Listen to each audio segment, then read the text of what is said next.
बस आंटी जी यहीं पे रोक दीजिए। चल ठीक है, कल मिलते हैं, बाय। मम्मी एक बार आप नीचे उतरना, आपसे कुछ बात करनी है। क्या हो गया बेटा? आपको पता भी है आपकी वजह से कितनी इंसल्ट होती है मेरी। पर हुआ क्या?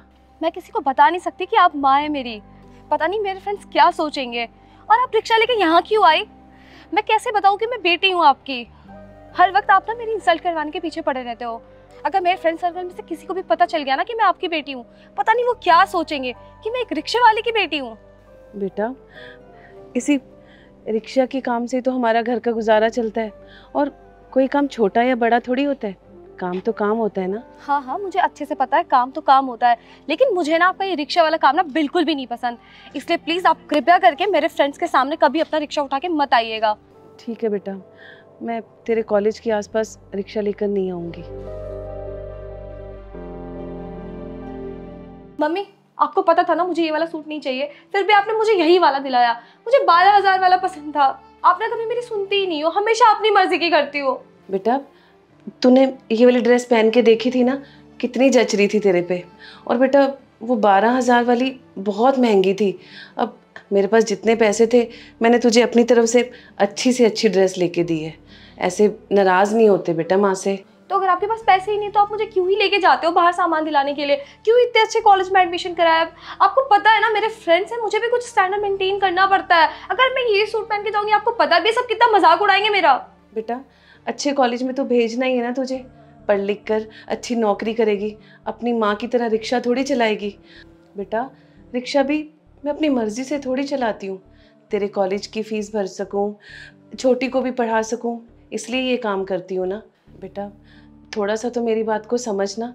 और जब तू पढ़ लिख के कहीं अच्छी नौकरी करेगी, फिर अपनी पसंद का कुछ भी ले लेना। जो तेरी इच्छा करे तो वो सब ले लेना। रहने दो मम्मी, अब ना आप इमोशनल ब्लैकमेल कर रहे हो, ठीक है? और आपको पता है मेरे हर दोस्त के पास आईफोन है, लेकिन मैं वही 4 साल पुराना फ़ोन यूज़ कर रही हूँ। मुझे आईफोन चाहिए, मुझे नहीं पता आप कहाँ से ला के दोगे, बस मुझे चाहिए तो चाहिए। बेटा, ऐसे जिद नहीं करते। लोगों के पास तो बहुत सामान होता है। बेटा, अपने घर बार का भी देखना पड़ता है ना। कितनी मुश्किल से तो थोड़ी बहुत कमाई होती है, जिससे तुम्हारी कॉलेज की फीस जाती है। बेटा, इतना महंगा फ़ोन मैं अभी नहीं लेके दे सकती। मेरी बात को समझ बेटा। ठीक है बेटा, मेरे पास कुछ पैसे जमा रखे हैं, मैं तेरे लिए वो 12,000 वाला सूट ले आऊँगी। कोई ज़रूरत नहीं कुछ भी लाने की। बेटा,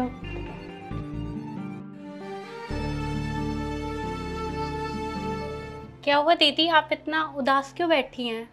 क्या हुआ? तुम्हें ना मम्मी की आदत पता ही है ना। उन्होंने प्रॉमिस किया था कि मुझे मेरी पसंद की सूट दिलाएगी, और आज हम गए भी थे। तो मुझे ना एक 12,000 की सूट पसंद आई, ठीक है? बट उन्होंने लास्ट में क्या किया, एक सड़ी हुई सूट उठा के मुझे पहना दिया, क्योंकि वो उनको पसंद था और उनके पास पैसे नहीं थे। उनके पास ना कभी मेरे लिए पैसे नहीं होते, मैंने ऐसा नोटिस किया है। मैं कभी भी उनको कुछ बोलूँ ना कि मम्मी मेरे को ये दिला दो वो दिला दो, हमेशा एक ही रोना रहता है, पैसे नहीं है पैसे नहीं है। या पैसे नहीं है तो फिर क्यों मुझे उस कॉलेज में एडमिशन करवाया? अब तुम्हें पता है वहाँ पे मेरे कितने सारे फ्रेंड्स हैं, कितने रिच हैं वो सारे। मुझे भी उनके लेवल में सब कुछ करना पड़ता है। अगर मैं कल को वो वाला सूट पहन के जाऊँ ना, तो तुम्हें पता भी सब मेरा कितना मजाक उड़ाएंगे। ऊपर से मैंने फ़ोन के लिए कहा तो फ़ोन के लिए सीधा मना कर दिया। मुझे तो समझ ही नहीं आता। मैं एक काम करूंगी ना, मैं 4-5 दिन कॉलेज ही नहीं जाऊंगी, मम्मी का दिमाग यूं ठीक हो जाएगा, देख लेना। मुझे तो अभी लिटरली इतना गुस्सा आ रहा है ना कि मुझे उनकी शक्ल तक देखने का मन नहीं कर रहा है। दीदी, आपको पता है आप क्या बोल रही हो? मम्मा हमारे लिए कितना करती हैं आपको पता भी है। वो रिक्शा अपनी मर्जी से नहीं चलाती हैं, वो रिक्शा इसलिए चलाती हैं ताकि हम लोग को पढ़ा सके, हमें बड़ा इंसान बना सके, हमारी कॉलेज की फ़ीस भर सके। पर आपको पता है आप उनसे कितना रूडली बात करते हो, फिर भी वो कभी कुछ नहीं बोलती। वो सोचती हैं आप टेंशन में हो, आपको पढ़ाई की टेंशन है। लेकिन आप तो दोस्तों के सामने शो ऑफ के चक्कर में ये भूल ही जाती हो कि वो हमारी माँ है। और आपको पता है वो कितने दिन भूखे पेट सो जाती है ताकि हम लोग पेट भर के खाना खा सके। वो हमारे लिए इतनी मेहनत करती हैं, दिन रात मेहनत करती रहती हैं। पापा के जाने के बाद उन्होंने ही हमारा ध्यान रखा है। उन्होंने कभी हमें ये एहसास नहीं होने दिया कि हमारे पापा नहीं हैं। हमारी हर एक छोटी ज़रूरत का ख्याल रखा है उन्होंने, हमारी हर ख्वाहिश पूरी की। पर आप उनकी बिल्कुल भी रिस्पेक्ट नहीं करते हो। आपको पता है ऐसी माँ ना किस्मत वालों को मिलती है, और हम बहुत किस्मत वाले हैं कि वो हमारी माँ है। और आप कह रहे हो कि आप उनकी शक्ल भी नहीं देखना चाहती। आपको शर्म आनी चाहिए दीदी। छोटी तू ठीक कह रही है, पता नहीं, मैं जब से उस कॉलेज में गई हूँ ना, तब से मैं बहुत ज़्यादा बदल गई हूँ। मैंने भी ऐसा नोटिस किया कई बार कि मैं मम्मी पे कितना तेज़ चिल्ला देती हूँ, पर मुझे ना बहुत बुरा लग रहा है। मैं ना मम्मी से कल ही माफ़ी मांगूंगी। अच्छा हुआ तूने मुझे ये सब बता दिया, नहीं तो मुझे तो ये कभी रियलाइज़ ही नहीं होता। जी दीदी। रिक्शा ले लेते हैं यार। सुन, ये तो वही रिक्शे वाली है ना जो हमें डेली पिक करती है। एक काम करते हैं, अभी इसी से बात कर लेते हैं, हमें छोड़ भी देगी। तो यहीं पे रुक, मैं बात करके आती हूँ। आंटी, लाजपत नगर चलोगे? नहीं बेटा, मैं तो भी बिजी हूँ, तुम दूसरा रिक्शा ले लो। बिजी है? क्या बिजी है? खड़े ही तो हो यहाँ पे, चल लो। नहीं, मेरे को बहुत ज़रूरी काम है, तो आप प्लीज़ दूसरा रिक्शा ले लो। आंटी जी, मैं आपसे कोई फ्री में काम नहीं करवा रही हूँ, पैसे दूंगी ना इसके लिए। नहीं नहीं बेटा, पैसे की कोई बात नहीं है। आप वो दूसरा रिक्शा वाला खड़ा है ना, आप उस पे चले जाइए। देख बुढ़िया, अपना बदतमीजी कर रही है तो मेरे साथ। नहीं नहीं मैडम, मैं कोई बदतमीजी नहीं कर रही हूँ आपसे, मैं बस आपको आराम से बोल रही हूँ, आप दूसरा रिक्शा ले लो। अच्छा, पुलिस को कंप्लेन करो तेरी? नहीं नहीं मैडम, पुलिस को क्यों कॉल करना है? तो बोल रही हो ना, मुझे छोड़ दे, बात खत्म। मैडम, वो कोई और सवारी आ रही है, तो मैं आपको नहीं लेकर जा सकती। बहुत बदतमीजी कर रही है ना मेरे साथ। तू रुक, यहीं पे रुकना, अभी आई मैं। बेटा क्या हुआ?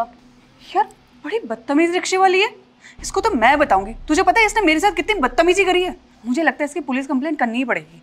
इसको तो मैं बताऊंगी। वो रिक्शे वाली नहीं, मेरी माँ है, और बदतमीजी उन्होंने नहीं, तुमने की है। बस बहुत हो गया। क्या मतलब तू एक रिक्शे वाले की बेटी है? देख, मेरा ना एक स्टैंडर्ड है, और तुम जैसे लोगों के साथ मैं बिल्कुल दोस्ती नहीं रखती। तुम्हें पता भी हो मेरी कितनी केयर करती है, मेरा कितना ध्यान रखती है। छोड़ो, तुम्हें कहाँ समझ आएगा। और दोस्ती तुम क्या नहीं रखोगी, मैं नहीं रखती तुमसे दोस्ती। जिसको ना बड़ों की रिस्पेक्ट करनी आती हो, जिसको ना तमीज़ से बात करना आता हो, ऐसे लोग ना कभी मेरे दोस्त हो ही नहीं सकते। सो आज से ना हमारी दोस्ती खत्म। क्या हुआ बेटा?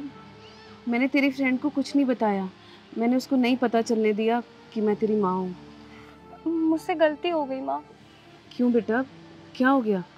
आपने शुरू से लेके अभी तक क्या कुछ नहीं किया मेरे लिए, पर मैंने कितना बुरा भला कहा आपको, हमेशा नीचा दिखाया। आप प्लीज़ मुझे माफ़ कर दीजिए, प्लीज़। कोई बात नहीं बेटा, अब जब बच्चे गलती करते हैं तो माँ का फ़र्ज़ होता है उनको माफ़ कर देना। चल अब घर चलते हैं। हेलो दोस्तों, कैसे हैं आप लोग? आपने वीडियो देखी उसके लिए थैंक यू। जल्दी से इस वीडियो को सही माहौल कमेंट करके बताइए, मैं आपके कमेंट का वेट कर रहा हूँ। जल्दी से कमेंट कीजिए और इस वीडियो को सभी फ्रेंड के साथ, फैमिली के साथ शेयर कीजिए, क्योंकि इसमें जो मैसेज है बहुत ही इंपॉर्टेंट है। जल्दी से सभी का शेयर कीजिए और कमेंट करके बताइए कि आप ये वीडियो कहाँ से देख रहे हैं। तो जल्दी से कमेंट कीजिए, देखते हैं आप लोग कहाँ से देख रहे हैं, और अपने स्टेट, अपने जगह का नाम कमेंट कीजिए। वीडियो को सभी का शेयर कीजिए, हमारे यूट्यूब चैनल को सब्सक्राइब कीजिए, हमारे फेसबुक को फॉलो कीजिए। हमेशा से मुस्कुराते रहिए, खुश रहिए। Thank you.